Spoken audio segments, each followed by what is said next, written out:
Graças a Deus. Cumprimento a igreja com a paz do Senhor Jesus. Amém? Quem tem a paz, quem tem a fé em Jesus Cristo, dê uma salva de palmas para Ele.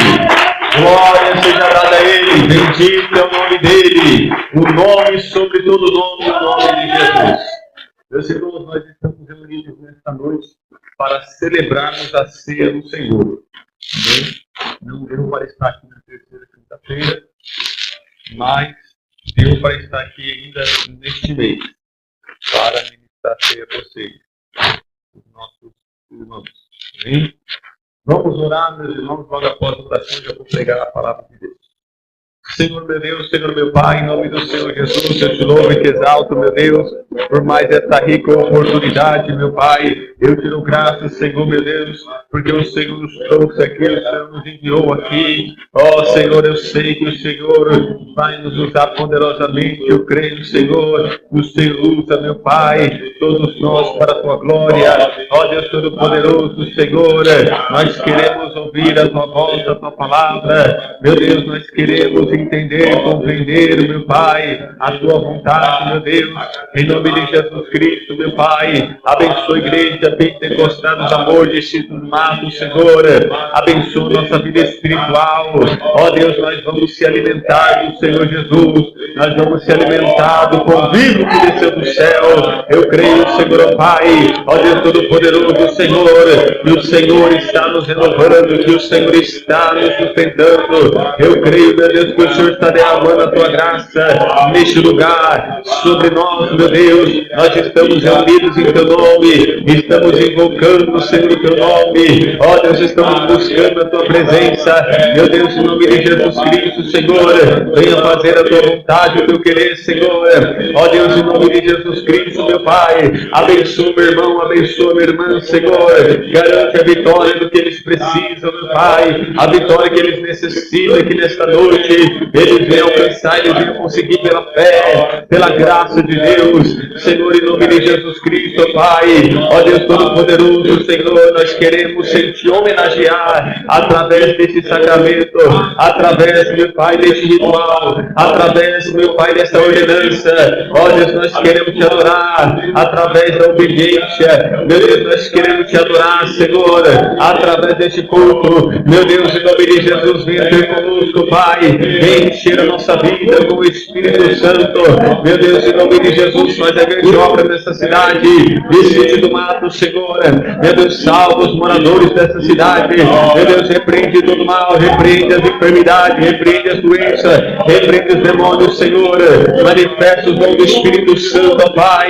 Que saia todo mal agora, que suma todo mal agora. Em nome de Jesus Cristo, em nome de Jesus, sai, sai, sai, sai todo mal. Saia, Satanás, saia, demônios, em nome de Jesus. Sai, sai, sai, sai, enfermidade, saia, saia toda doença, saia desse corpo agora. Em nome de Jesus Cristo, toda dor, suba e desapareça agora. Meu Deus poderoso, Senhor, eu creio, Pai, que o Senhor peleja por nós. Eu creio que o Senhor guerreia por nós, meu Deus. Eu creio, meu Pai, que o Senhor, meu Deus poderoso, é que nos levanta. É o Senhor, meu Pai, que nos transforma. É o Senhor que nos liberta, é o Senhor que nos resgata, é o Senhor que nos salva, que nos perdoa. Meu Deus, em nome de Jesus, glorificado, adorado pelo Senhor Jesus. O Senhor, meu Pai, é o centro deste culto. O Senhor, meu Pai, é o mais importante deste culto. Ó Deus Todo-Poderoso, Senhor, manifesta, Senhor, Pai, o teu poder, Senhor, na vida do teu povo. Ó Deus Poderoso, abre as portas, meu Pai. Resolve, Senhor, todos os problemas. Dai a solução, dá o escape, a saída, meu Deus. Em nome de Jesus Cristo, meu Pai, nós aprendemos as obras satânicas. Ó Deus Todo-Poderoso, Senhor, toda ferramenta preparada contra nós não dará certo, não vai funcionar. Toda artimanha, toda cilada do inimigo, toda conspiração de Satanás, ó, vai cair por dentro em nome de Jesus Cristo. Ó Deus Todo-Poderoso, Senhor, se Deus é por nós, quem será contra nós? Ô perante Deus, quem terá? Mas graças a Deus que já nos deu vitória, pelo nome do Senhor e Salvador Jesus Cristo. Amém, Senhor Jesus. Graças a Deus. Meus irmãos, quem trouxe a Bíblia, pegue aí a sua Bíblia, grande Deus. Hoje é Santa Ceia, aqui na Igreja Pentecostal do Amor da cidade de Cito do Mato, estado da Bahia, oeste baiano. E eu quero pregar nesta ocasião, nesta oportunidade, já que é Santa Ceia, vamos falar sobre Jesus, o grande Deus. Também vamos falar um pouco sobre Jesus, porque Jesus é o centro deste culto, desta ceia, grande Deus. Então nós vamos falar sobre os dados pessoais do Senhor Jesus e sobre as características, qualidades do nosso Senhor Jesus. Abra sua Bíblia em Lucas capítulo 2, versículo 7. Grande Deus. Jesus é o tema central da igreja, do culto, da Bíblia. O berço do Senhor Jesus foi na manjedoura, a maternidade foi a estalagem. O Senhor Jesus ele foi apresentado a Deus no templo. Ele era de um lugar que era sem valor, um lugar desprezível. O nosso Senhor Jesus ele tinha uma família. O nosso Senhor Jesus não tinha nada no sentido financeiro. O nosso Senhor Jesus foi um carpinteiro. O nosso Senhor Jesus ele estudou a lei, a teologia, a palavra de Deus. O nosso Senhor Jesus ele tinha amigo. Bem, nosso Senhor Jesus tinha suas características também. Ele era humilde, ele era compassivo, não tinha preconceito. E assim vai. Então vamos lá. Os dados pessoais do Senhor Jesus. Vamos aqui estudar um pouco sobre a história do nosso Salvador, quando ele veio ao mundo. Lucas capítulo 2, versículo 7. Minha tradução nova, tradução do Braille de hoje. Diz assim: Então Maria deu à luz o seu primeiro filho, enrolou o menino em panos e o deitou numa manjedoura, pois não havia lugar para eles na pensão. Nem pode sentar, meus irmãos. Eu vou ler vários versículos que nós queremos trazer esse ensinamento a respeito de Jesus. Porque hoje é a Santa Ceia. Então, o berço do nosso Senhor Jesus não foi um berço moderno, um berço bonito, que veio na loja, aquele colchão confortável. O berço dele foi numa manjedoura. E isso já destaca a humanidade de Jesus, a humildade de Jesus, a simplicidade de Jesus. Isso já mostra que o reino de Jesus não era da terra, era do céu. Isso já mostra que o reino de Jesus não era um reino material, mas da verdade, espiritual. Amém? E não havia lugar ali, não havia uma maternidade, tal, um hotel 5 estrelas. Amém? Não havia quartos para alugar. E teve que nascer ali a maternidade dele, teve que ter a estalagem, né, dos animais. A manjedoura teve que ser feita, felizmente, ali com a palha que estava naquela estalagem. Ele foi apresentado ao Senhor. Lucas 2, versículo 22. Chegou o dia de Maria e José cumprirem a cerimônia da purificação, conforme manda a lei de Moisés. Então eles levaram a criança para Jerusalém, a fim de apresentá-la ao Senhor. Então, no judaísmo, o menino primogênito ao 8º dia era apresentado no templo ao sacerdote, e, é claro, com uma oferta. Se a família era rica, a oferta era de um jeito. Se a família era pobre, a oferta era diferente. Amém? E o Senhor Jesus, que também era judeu, foi apresentado lá na cidade de Deus, em Jerusalém, lá na casa de Deus, no templo, e ao sacerdote, amém, que servia ao Senhor ali. Ele era de um lugar desprezível, um lugar sem valor, que ninguém dava nada. João capítulo 1, versículo 46. Natanael perguntou: E será que pode sair alguma coisa boa de Nazaré? Venha ver, respondeu Filipe. Então, Jesus, ele não era de uma cidade grande, de uma capital, de um estado, de uma metrópole, de uma cidade mais populosa, de uma cidade de polo industrial. Não.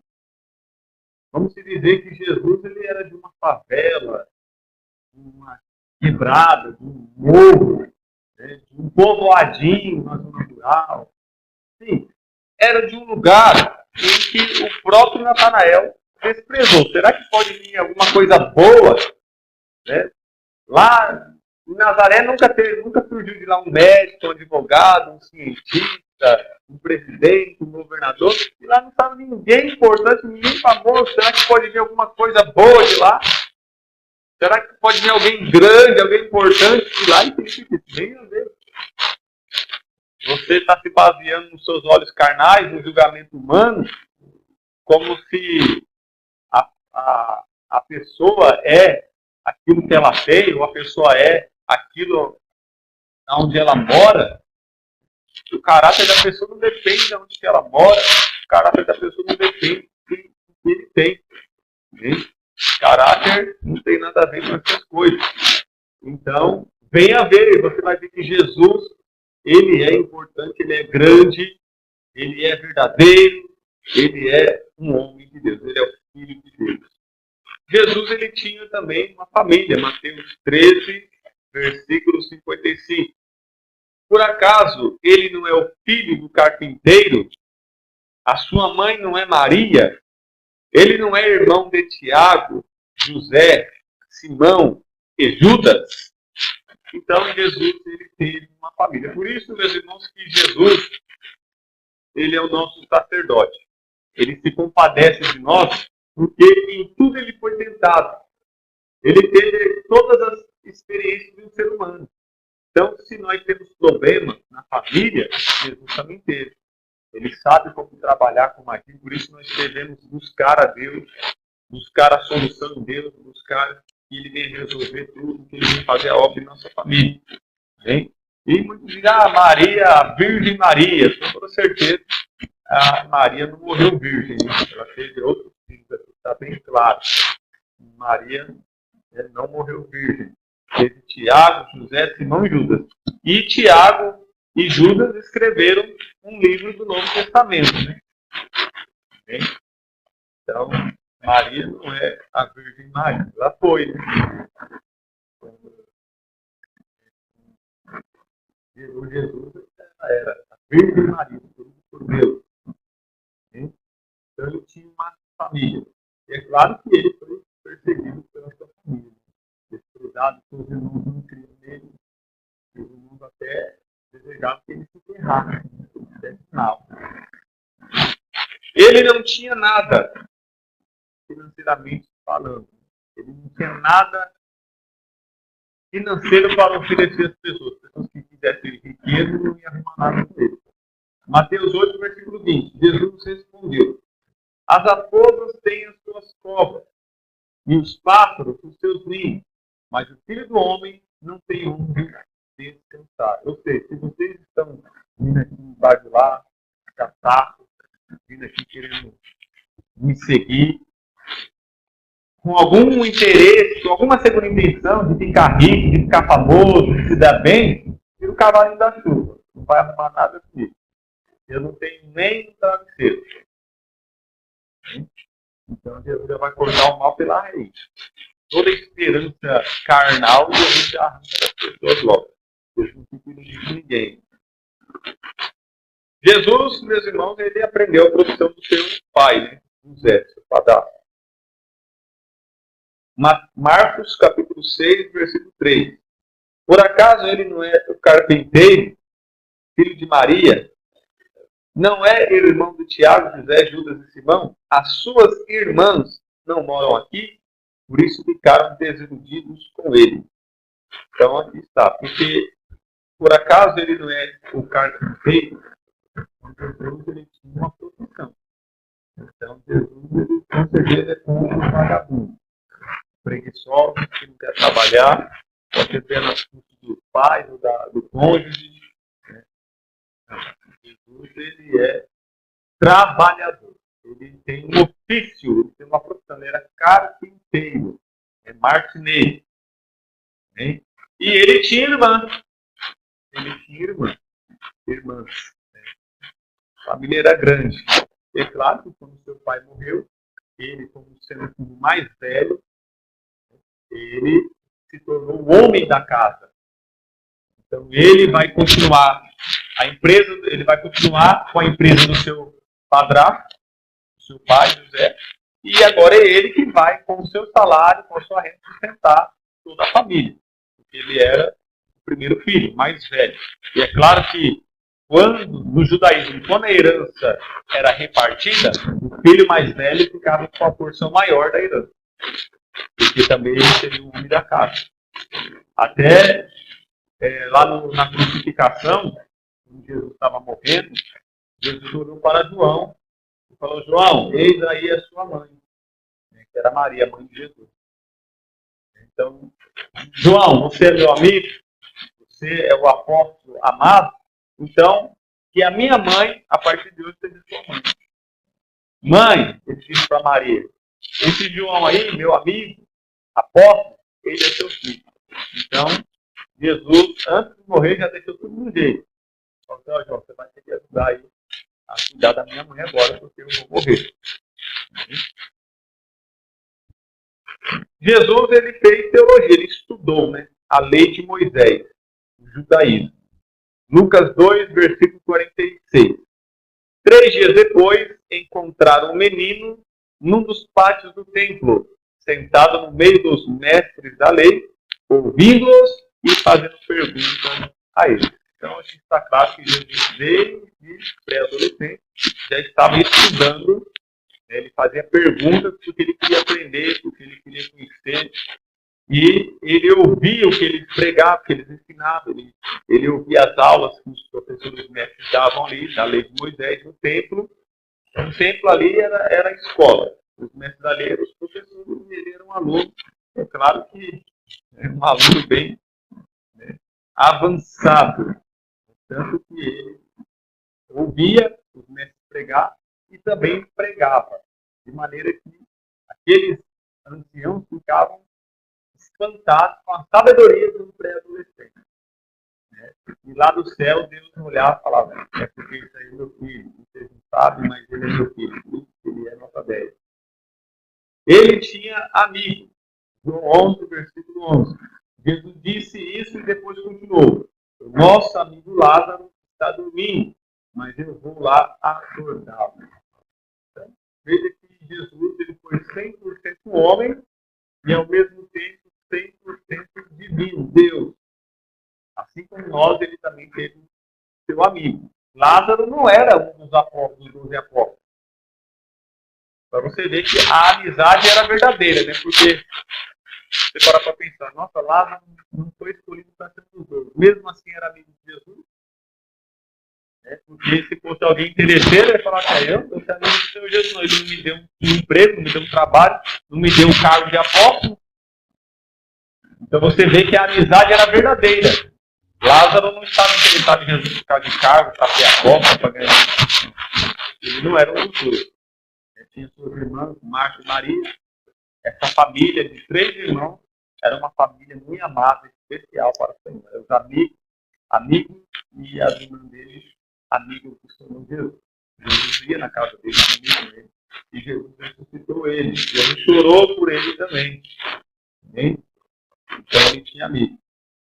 E as suas características: ele era humilde, compassivo, não tinha preconceito, ele era conhecido como profeta, nosso guia, nosso mestre, bom pastor. Sua característica: humildade. Mateus 21, versículo 5.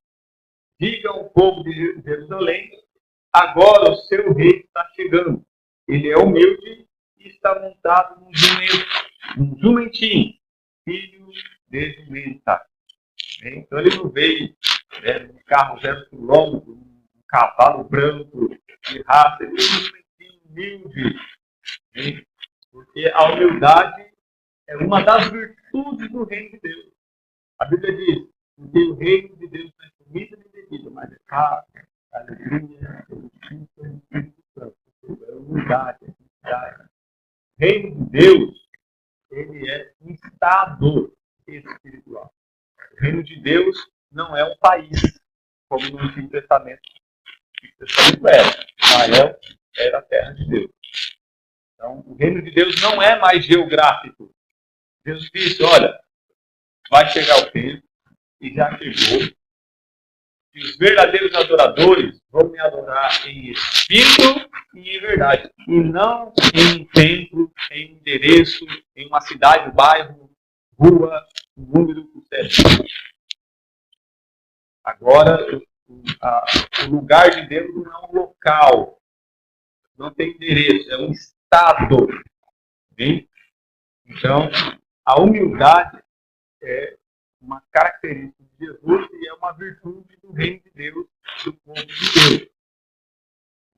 Então, o reino de Deus não é dinheiro, não é terra, não é casa, não é carro, não é fama, mas é virtudes, é fruto, é qualidade. Isso caracteriza o reino de Deus. A humildade faz parte do reino de Deus. O povo de Deus é humilde, porque é o templo de Deus, o povo de Deus é o templo de Deus, é a morada de Deus. E as pessoas podem pensar, mas um reino, quando fala de reino, fala de riqueza. Fala de um rei muito rico, muito poderoso, que tem muita terra, tem muitos imóveis, muitas propriedades. Mas nosso rei é diferente. Ele desprezou os prédios, as mansões, as fazendas, e escolheu eu e você para ter a propriedade particular dele. Aleluia. Porque para ele nós valemos mais do que tudo isso. Então veja como nós somos amados. Ele era compassivo. João 11, versículo 35. Jesus chorou. Lucas 19, versículo 41. Quando Jesus chegou perto de Jerusalém e viu a cidade, chorou com pena dela. Então Jesus era uma pessoa quebrantada, com pena de coração. Ele sentia dó, pena das pessoas, ele se compadecia, ele se colocava no lugar da pessoa, ele sentia a dor alheia. Por isso que ele sempre ajudava, abençoava, curava, libertava. Ele era cheio de misericórdia, de compaixão. Ele não tinha preconceito.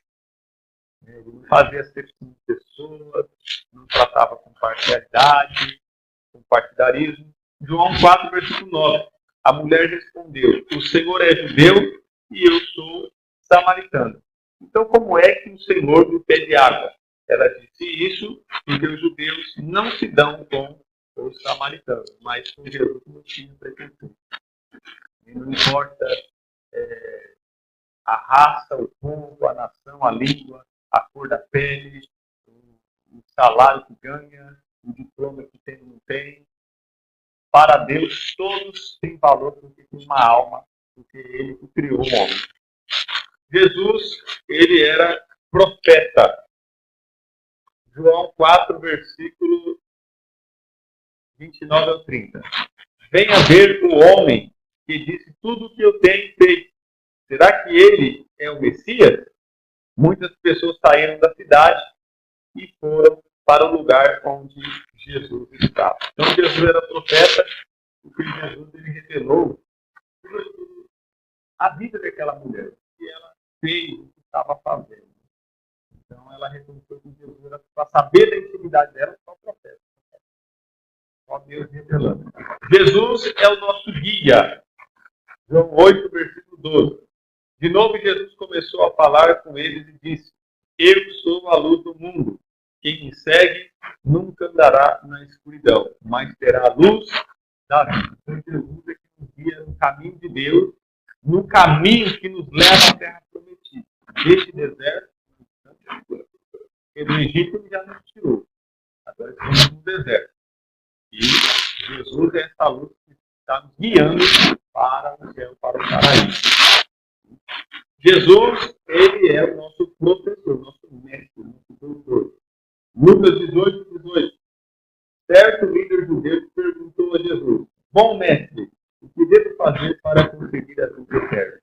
Então, alguém muito rico, muito importante, muito estudado, chamou Jesus de mestre. Então, até mesmo os doutores daquela época reconheciam Jesus sendo mestre. Pela forma que ele pregava, ensinava, tanto na teoria como na prática. Jesus é o bom pastor, João 10, versículo 4. Quando todas estão do lado de fora, ele vai na frente delas e elas o seguem. porque conhecem a voz dele. Amém? Então, essas são as características de Jesus. Jesus, ele também é o bom pastor, que dá a vida pelas suas ovelhas, que alimenta as suas ovelhas, que leva as ovelhas para beber água, para comer o pasto, para que elas sobreviver, para que tenham vida. E ele está sempre ali protegendo, matando o urso, o leão, que nem Davi fazia.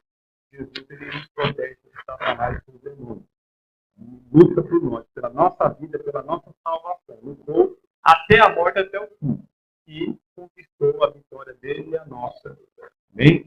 E eu encerro assim, meus irmãos, então, esses foram os dados pessoais de Jesus. Algumas características. Não esgotei o assunto, mas apenas esse pequeno ensinamento nós vamos ministrar segunda-feira. Então, para resumir, Jesus, o berço de Jesus foi na manjedoura e a maternidade foi instalada. Ele foi apresentado ao Senhor no templo, em Jerusalém, no 8º dia. Ele era de uma cidade desprezível, Nazaré. Ele tinha uma família, né? Seu pai José, sua mãe Maria, tinha irmãos e irmãs. Ele não tinha nada de riqueza para oferecer às pessoas que eram interesseiras. Ele disse: eu não tenho que reclinar a cabeça. Ele teve sua profissão, seu trabalho como carpinteiro, para sustentar a família quando seu pai morreu. Ele sempre estudou a lei, ou seja, ele fez um curso desde adolescente, estudava a lei ali com os professores daquela época. Ele teve seus amigos, né, homens e mulheres que eram amigos dele, e as suas características é que ele era uma pessoa humilde, cheio de compaixão, não tinha preconceito, ele guiava as pessoas, na verdade. Ele foi o mestre de todas as áreas da vida, da nossa vida, e ele é o bom pastor que cuida de nós nos detalhes. Amém? E aqui eu encerro, então, que Deus abençoe, que o Espírito Santo venha falar mais e melhor aos nossos corações. Grande Deus!